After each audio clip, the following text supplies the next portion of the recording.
Well, today, part 2 of our series, Unlocking the Puzzles Inside the Brain, and we look at another frequent diagnosis of children, ADHD, or Attention Deficit Hyperactivity Disorder. The National Institutes of Mental Health says that about 2 million American children are diagnosed with ADHD, which means one child in every classroom of 25 to 30 kids will have the disorder. But how accurate is the diagnosis? Claire Shipman joins us again from Washington with more. Claire? Good morning, Diane. You know, this issue can be so difficult for parents to figure out.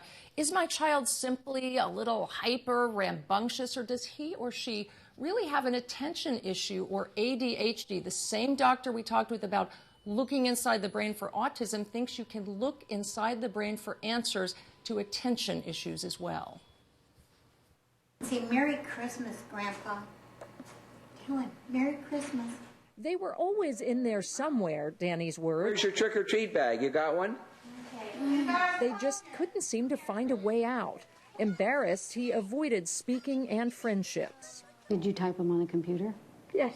Danny's grandparents, who've been raising him and his sister Megan since their mother died, say the school system recommended speech therapy and patience. And they kept saying, oh, he'll grow out of it, he'll grow out of it. But he never did. He'd cry a lot and say, I don't like my life, I don't like what I'm doing, I don't want to go to school. How is school? They went to see Dr. Fernando Miranda, who told them something unusual. Look inside the brain. What would I like for my child to have if I were to be in that sort of position? Danny got wired up like new patient Megan Jensen to study the electrical output of his brain with a quantitative EEG.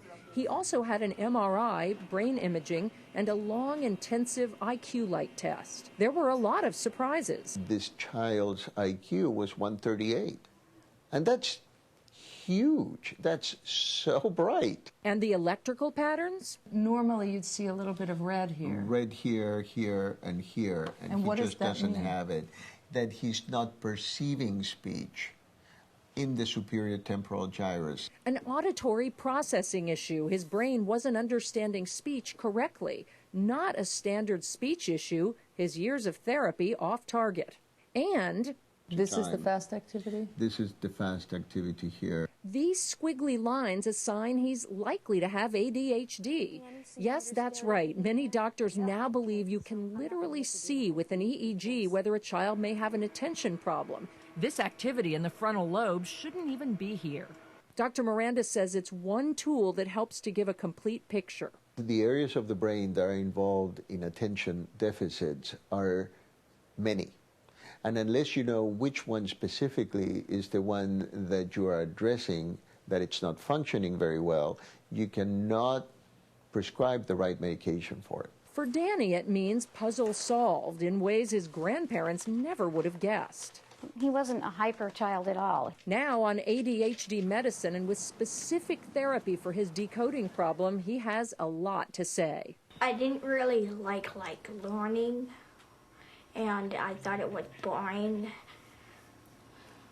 And now? What do you think now? It's kind of fun. He got 9 outstandings on his report card. 9!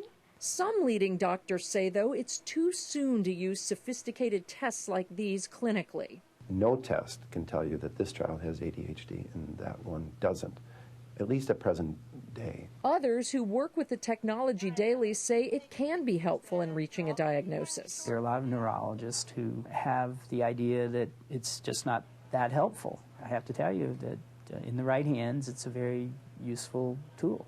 Jan Jensen, a nurse, brought all 3 of her children here for testing, worried about attention issues but not happy with her family practitioner suggesting Ritalin with no tests. Lindsay's distracted. Megan's been having trouble reading, but she's especially worried about Zach. He is like the ever-ready bunny on crack. I'm telling you, this kid is constantly going.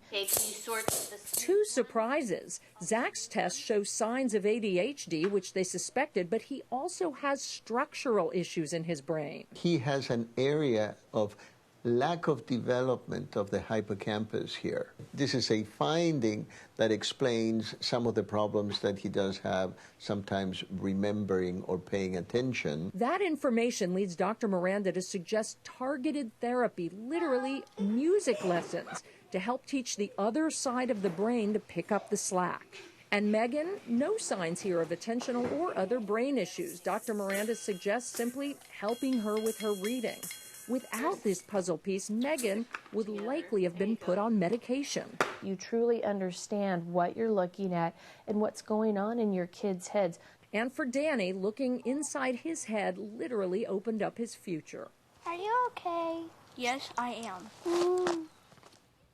Now, again, nobody is suggesting that using MRIs or EEGs alone can diagnose attention problems, but merely that they're a useful tool in trying to triangulate some of these issues, Diane. But Claire, if they're helpful at all, why doesn't the entire medical community endorse it?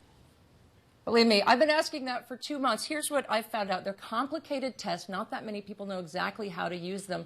A couple of decades ago, there were a lot of scam artists in EEGs trying to convince people they knew what they were doing and they didn't. And also, we're on the cutting edge here, literally the cutting edge of a big change in the way these brain disorders are viewed. I think you're going to see them used more and more in the coming years. All right.